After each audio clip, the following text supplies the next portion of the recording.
When I was out in Nebraska last August, I went to visit the Postural Restoration Institute to figure out what was going on with my vision and to address it. And when I was there, but before the appointment, I had an hour-long meeting with the founder, Ron, and because I was actually supposed to give a presentation last April, that it got canceled by COVID, but I was supposed to give a presentation at the annual symposium about rhythm, because I'm heavily involved, well, I used to be heavily involved in the dance world. And so he wanted me to present on dancing and rhythm because humans are, we dance without even knowing it, and it's got to be rhythmic. People who lose their rhythm while walking, that's actually Parkinson's syndrome. So they lose that internal beat. So at any rate, I was supposed to speak, it got canceled. But when we were having our discussion, he said to me that my entire life was oriented around orientation, or the struggle for orientation. Now, the dictionary definition of orientation is the determination of the relative position of something or someone. So orientation is your sense of yourself, your sense of position in the world, in the environment, in space. And that's physical, but it's also psychological. And that's why I'm so passionate that people need to see these patterns and postural restoration itself as more than just a muscle and bone issue, because that's really not the issue. The issue is how your brain is orienting your body in space due to how it's integrating sensory input from your eyes and your feet, and how you feel on the inside, your brain's sense of where your joint positions are. So is there a physical component? Obviously. It's walking and breathing. But it's the muscle output is off, has been compromised because for a lot of reasons, but the sensory input has to be restored before you can get the proper output again. And so for me, and the other thing is, the important thing to realize is this is happening on the autonomic nervous system level. Fight or flight, rest and digest. It is the brainstem area. It is not occurring through your conscious thought processes. Your conscious thought processes can influence these things because we can use our conscious thought to position our body and feel certain things. But what that's doing is reprogramming the brainstem area, all the sub-cerebral cortex areas, the areas that are on autopilot, breathing, heart rate, digestion, circulation, hormones. None of that stuff requires conscious thought. All the background stuff, that's really what we're trying to work with. And I know, in the past month, or maybe almost a little bit more, I've been pretty much off the grid. I haven't been able to accomplish much. I'm finally back to a homeostatic balance, I believe, but I lost it.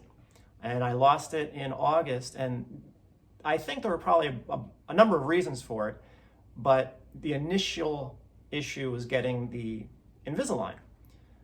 Now, about 2 hours, it couldn't have been more than 2 hours after I got I put the trays in, I knew my vision had changed. So that was one issue. And I'm very susceptible to visual changes. When something's off visually, I feel it in my body. I might not even notice it with my eyes, clarity. I feel it in my body. And that's the thing. So much of these sensory, teeth and vision, you feel it. You may not even notice it, that there's anything wrong, but you're going to feel it in your body.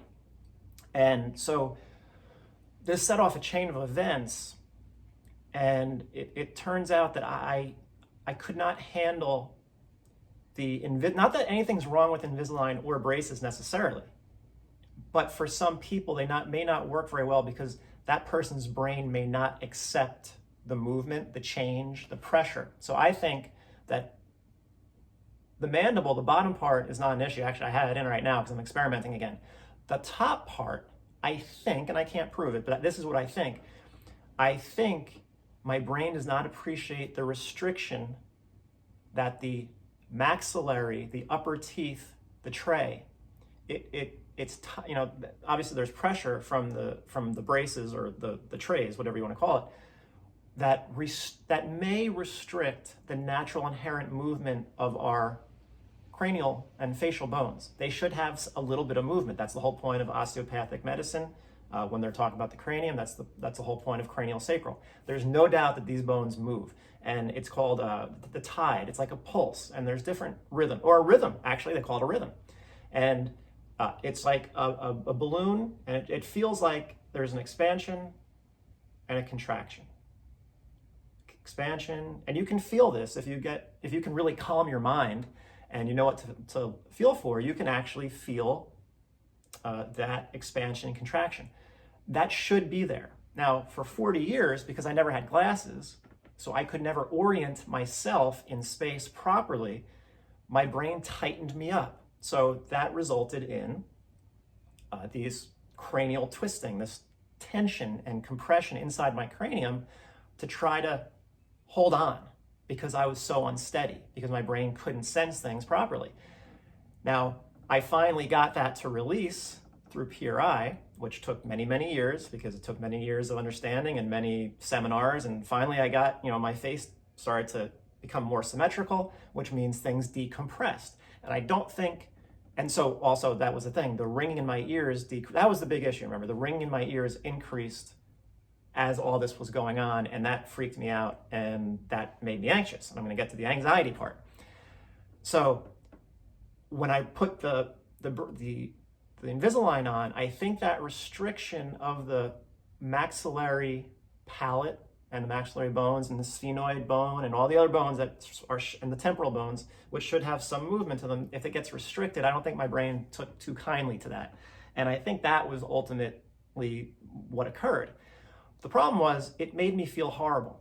And now, of course, the biggest issue is the ringing in the ears. And of course, I'm getting anxious at that point about the increased ringing. And you start to think, oh my God, what did I do to myself? I should never have done this. You start to think, catastrophic thinking. You kind of spin off into this. You create a narrative, and you start to buy into the narrative where you don't really even know the answer yet, but you're starting to believe it. Now you're getting anxious about the future. You're getting anxious, like, what if this never ends? Now you start to feel weird. Your body starts to feel weird. And that's what was happening. I basically had all the symptoms of anxiety, but I didn't think I should be anxious. So, because I've done a lot of work on that part. So here I am feeling all these symptoms of anxiety and not thinking I should be anxious. And yet here I am feeling this, and my whole body just feels off. And I just kept describing it as this pervasive sense of unease with the state of my body. And of course, your brain is constantly surveying, keeping watch over the state of your body. And you feel it from your throat down to your abdomen. This is where the feelings come from. And that's what I was feeling. And one night I had a legitimate panic attack, and it was brutal. I had that one time in my life before, but had nothing to do with this. But it was uncontrollable, and I knew it was happening. And it was just a really terrible experience. And my sleeping was thrown off. So really for most of the month of August and half of September, my life stopped. So I couldn't move forward. Like, I just stopped. I was unresponsive. I couldn't respond to people, because and this happens to a lot of people who are in pain a lot or have any other type of issue, it just puts your life at a standstill, because you can't not feel what you're feeling. And a lot of people try to say, well, just forget about it, do other stuff, but it doesn't really work like that, because you can't leave your body behind. So, you have to develop strategies for dealing with that. I don't know that you can necessarily. So what I was doing was I was trying to take more walks. Because I always feel good when I'm out in nature, for lots of reasons. So I was trying to be more social, which is hard in COVID times. So I was trying to do different things that will allow my body to go back to a state of equilibrium. But finally I just took the trays out, and I put a pair of glasses back on, of course, that optometrists don't really understand because of my right eye being, overly active. But I put on the pair of glasses that keeps that right eye more a little bit more blurry. And finally, I started to feel back to normal again. And I've for the past week and a half, I've mostly felt normal, which is a good thing. And now it's no surprise that I'm actually moving forward with life again. But that's what can happen, like psychologically, when you're ungrounded, when things have gone wrong in your life, when you're feeling anxious, you're ungrounded. Physiologically, your body will start to react in an anxious way. And now, do you really have anxiety, or are you sensing that something is wrong with your body because physically you've become ungrounded? So someone who is, here's the front of the rib cage, someone who's living in extension, they're moving forward through life, but they're not really grounded. They can't rotate properly. They're actually, their spine and body is moving forward and up.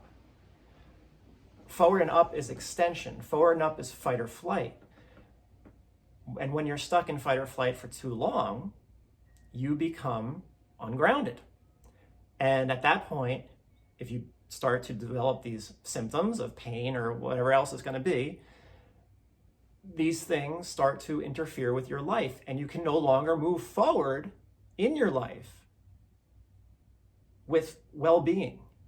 With psychological well-being. You literally just get stuck. I mean, people who are depressed and sad and angry, all these negative emotions, you can't move forward because you're stuck in that fight or flight and position physically, but also, mentally.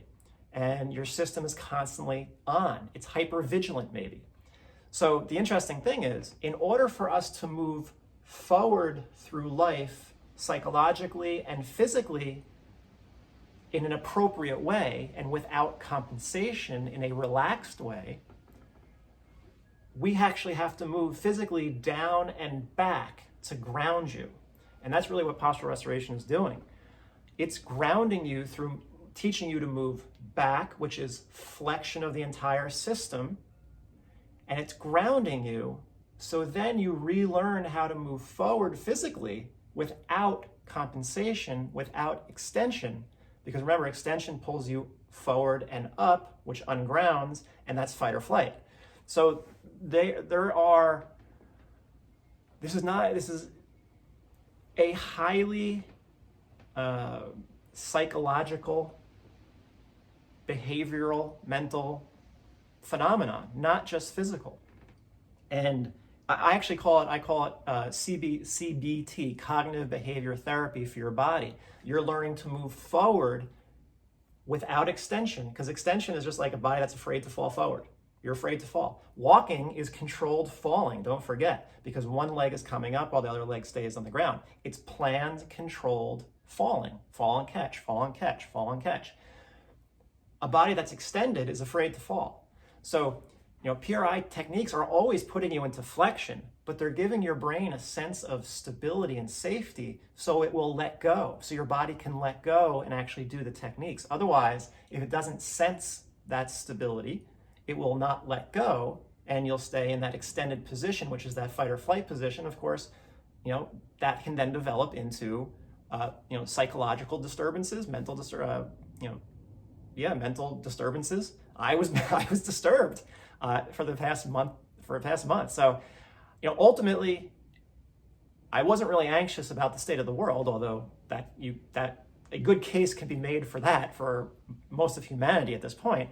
But it was coming from my visual system and my stomatognathous system, the teeth, that caused this disturbance in my autonomic nervous system, and I couldn't orient myself into space properly again, and I couldn't orient myself in life. I had to figure out a way to regulate my system again in order to get it back to a homeostatic balance to feel normal again. And once you feel normal again, that anxiety goes away. So just wanted to throw that out there. I know it's a little bit abstract, but I hope that it has enabled someone to see this phenomenon of postural restoration and pain in a slightly different way.